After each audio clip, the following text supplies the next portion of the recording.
Well, welcome back. I had my 14th or 15th cup of coffee during the break, and I have some more here beside me. There's no such thing as too much caffeine. By the way, I just thought I would pass that on. And while we're on the subject of those things, I'm going to give you another personal hint about health. In physics, a calorie is a measure of heat. It's the amount of heat it takes to raise the temperature of water 1 degree. Therefore, it only makes sense to me that if things are cold, there's no calories in there. I mean, a cold beer, ice cream, you're home free, right? There's no calories. Leftover chicken in the refrigerator, perfect. Now, one other diet tip I'll give you. My doctor wants me to eat a lot of leafy green vegetables. Well, grass is a leafy green vegetable.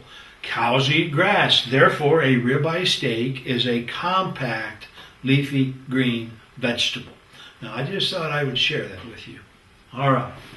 We're going to talk about communication and the role of communication in bringing out the best in other people. There are several different types of communication. I'm going to go over them very quickly just as an introductory thing. One that is often forgotten and by far the most important is intrapersonal communication. I-N-T-R-A. Not interpersonal, which is between people. Intra, communication with yourself. You can call it talking to yourself if you want to. But what it really is thinking. And we all need that quiet time, that moment of peace when we think about our lives, our values, what we're doing, how we're relating to other people, what we are accomplishing versus what we want to accomplish. We need to think. And actually, the motto in my classes at the university when I teach, think harder. Interpersonal communication is between two people. A dyad, D-Y-A-D, is between two people. Right? Now, it could be a person and a dog. I happen to speak several dialects of dog. Right now, I'm most fluent in Schipperke. And it works very well. And I'll tell you something else I've noticed. I've raised dogs ever since I was a tiny little boy. I've had a dog. And I've helped raise 7 girls, as I told you. And dogs are easier to housebreak, easier to train than girls are. I just thought I'd throw that out there. Okay. We go from intrapersonal communication, where we are thinking, to interpersonal communication, where we're talking with another person, to small group communication. Then there's a whole different set of dynamics in small group communication. Generally, there's a purpose, but not always. Sometimes it's just a party. But there's still a different set of dynamics, small group communication. There's public communication, where it's just one person talking to a group of people. It's different than small group, where everybody's talking. Public communication is like the pastor in his church. I remember years ago when I was living in Alaska, I went with the governor. I was the governor's assistant, as a matter of fact. That was my job. I was his special assistant. And we were traveling, and we went to an all-black church. It was campaign time, and the governor was invited to go to Reverend Patterson's church, Alonzo Patterson. I'll never forget this. And at the end of his sermon, Reverend Patterson gets up and he's telling his flock, he's telling his congregation who to vote for, including our governor. And he's going down the list. And this gentleman stood up in the back and he said, equal time, equal time. And Reverend Patterson said, this is my church, there's no equal time. I'm telling you who to vote for. Right? So that's public communication. One man talking to a group. Then mass communication. Now this is kind of a strange thing to me. My PhD is in mass communication. And I'm here looking at this camera telling you, I don't think there is such a thing. not directly. What there is someone delivering a message to a mass of people. It could be the President of the United States talking to the American people on TV. It could be a television commercial, which 80 million people are going to see. Or it could be the Super Bowl, which 300 million people are going to see around the world. That's going out to a mass of people, but it is being watched, listened to, and interpreted one person at a time. Everyone is seeing it through their eyes and their experience. And so mass communication isn't directly, in my opinion, mass communication. Now, indirectly it is, because if it's a commercial, if it's a venture, if it's a political thing we're trying to sell, then there will be a reaction, a communication back. It'll just be slower and harder to measure. We also have spiritual communication. It's a real thing. Now, it goes beyond just religion, and I'm not saying that religion is less because of this. I happen to be a spiritual person myself. I happen to believe in prayer. The reason I do is because it's the one time during the day when a man recognizes that there's someone more important than him. That he's not the center of the universe. Maybe somebody else is. And I think we all need that dose of humility once in a while. But there's also a spirit in a team. There's a team spirit that communicates. There's a spirit in a workplace, in a community, that you can build and use to create two advantages.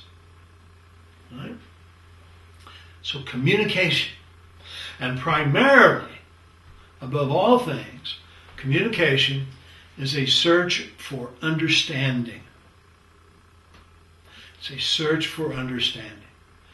And if there is a misunderstanding, it's both your fault. It's the fault of the listener for not saying, I don't think I get it yet. Or for not saying, here's what I think it means. Is this right? And it's the fault of the speaker for not saying, do you understand me? And trying to find out what we're talking about. Make sure it's on the same thing. Communication is primarily a search for understanding. Now, to successfully communicate, you must want to understand the other person. And that's where most communication falls apart, because folks don't really care. They really don't care what you think. They really would rather not hear what you have to say. And you can see it in their eyes. Their ears are kind of listening to what you're saying, but in their eyes you can see they're somewhere else. They kind of glaze over, and they're not paying attention. They really don't want to understand you. Or maybe you don't want to understand them or their position. And as long as you have that attitude, you can't effectively communicate. Communication is every single thing we say. And once you say it, you can't take it back. You can apologize, but the damage is done. That person may forgive you. They won't forget. I'm a trained counselor, and I've done marriage counseling, and I have told couples, you need to forgive him. And she'll say, well, I don't think I can. I said, well, yes, you can. You can forgive. You won't forget, but you can forgive. They're different things. So think about what you're saying. Now, I'm Irish, and not really, I'm actually Scotch, but not Scotch either. I'm Scot. But my relatives lived in Ireland for a while, and before we came to America, my ancestors, and we picked up this Irish habit of speaking without thinking. Now, I don't want to be picketed by the Irish in the audience, please. All right? But you got to think about what you're going to say and what reaction you're going to get. If you don't, you'll be sorry. Because communication is absolutely everything you say. It is also everything you fail to say. And very often, the things that you fail to say are much more powerful than what you said. If you failed to say good morning or thank you or you look nice or I love you when you should have, you've made a bad mistake. If you fail to give people, hey, I appreciate that, you've made a mistake. Failing to say the right thing is just as bad as saying the wrong thing. Maybe worse. We all know what feedback is, right? We all know what feedback is. We put our hand on the stove, it burns, we take our hand off. That's feedback. Ooh, it hurt. You know what feed forward is? There is such a thing. Feed forward is what is said about you when you're not around. If people know you're coming to the party, what are they saying before you get there? It's your reputation. My mother worried about my reputation. That's what she always said. Think about your reputation. I used to tease my brother, may he rest in peace, that I couldn't get a date when I was a young boy because of his reputation. And he would always say, oh, it was the other way around. But there is such a thing as feed forward. What do you want people saying about you when you're not around? That's communication. Communication begins with what we think about. Paul writes in one of the chapters in the Bible, he's writing to the, I don't know whether it's the Philippians or the Corinthians or who, but he says, things that are pure, things that are good, things that are meaningful, think on these things. The Buddhists teach, actually Buddha himself wrote, that as certainly as the cart will follow the ox, a man will become what he thinks. And so when you are designing this intrapersonal communication, what are you thinking about? Are you thinking about things that will bring no good to anyone, including yourself? Then you are miscommunicating. You're talking about the wrong things. Communication is everything that is thought about us, whether it's perceived or whether it's true. Now, we often hear this little phrase that what is what is perceived. Well, not necessarily. I mean, come on, now, be real. Think about that. What is what is perceived. May not be that way at all. It appears that way. Now, it could be the same thing. I had a boss of mine one time give me a phone call and ask me to come to her office. And I went to her office and she invited me to sit down and coffee if I wanted it, and shoved the candy bowl towards me. And she said, I want to talk to you about a perception difficulty. She said, you are a member of a staff with me and 6 other women. So there's 7 women and you on this staff. You are 6 feet, 3 or 4 inches tall. I don't know what. And you're a big man, well over 250 pounds. And she said, because I know you, I know you're hard hearing, and therefore you speak loud. And you're passionate. You move your hands and point your fingers and bang on the table. She said, I just want you to know, you're scaring the hell out of these people. You come in this room, you come across as aggressive and arrogant, and I know you're not, but that is the perception. She said, I want you to come in here, I want you to sit in these steps, sit on your hands, keep them under the table. Don't be pounding your finger on the table. Learn to speak softly, or learn to speak not at all. Just because you have an opinion on something, she said, you don't have to share it. Because you're smart, you're bright, you're passionate, and you're scaring people. It was a perception problem. I didn't see myself as arrogant or aggressive. But once she said that, I did. So, what's your self-inventory? Right? What is the perception people have of you? Communication is nonverbal. Again, I go by how do you look? What are your facial expressions? Do you look people in the eye? How do you shake hands? I hate a little limp.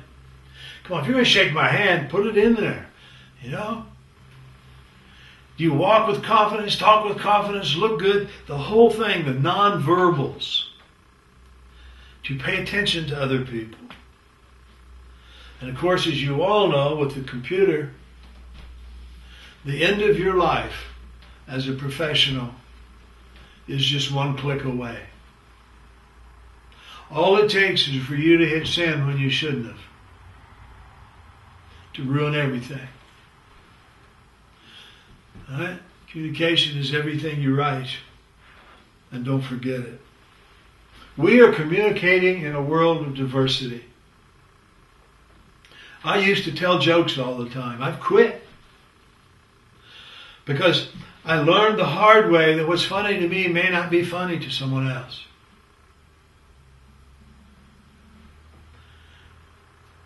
It may hurt their feelings, it may embarrass them, it may harm your relationship. We communicate in a world of diversity, and we have to think about the differences of other people.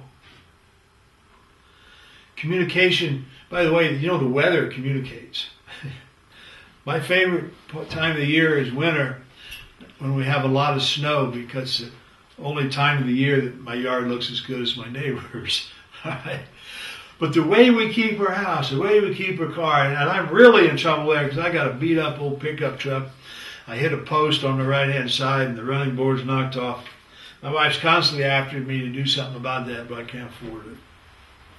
Communication, this is important. Of course it's important. Everything I say is important.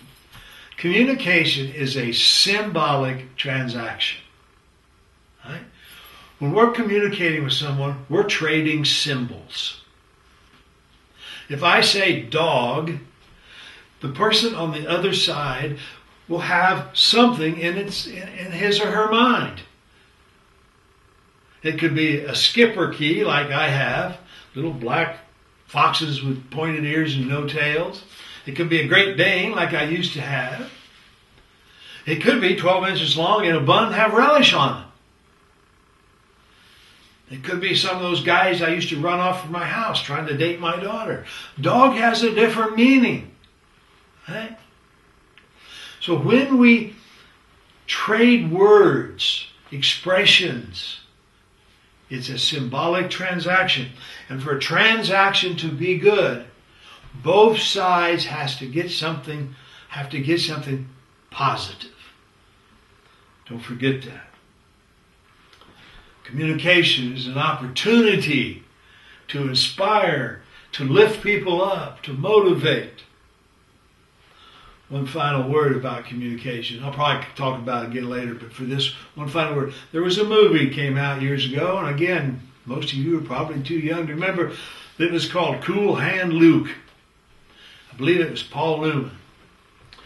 And there was a line in there that the warden of the prison used to say all the time.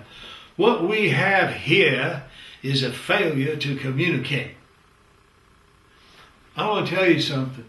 There's no such thing. You cannot fail to communicate. You can do it poorly or you can do it well, but you're going to communicate. If you walk, teenage girls, I've seen this a lot of times, walk into the bedroom and slam the door and not come out. Aren't they communicating? Their absence, their silence, their sullenness.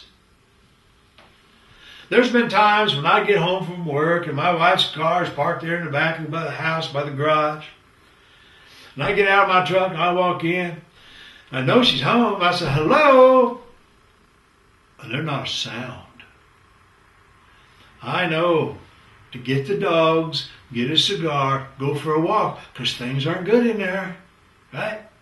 Even silence communicates. So think about it. You basically are what you communicate. All right, that's enough for this session, and I'll see you next time. Thank you.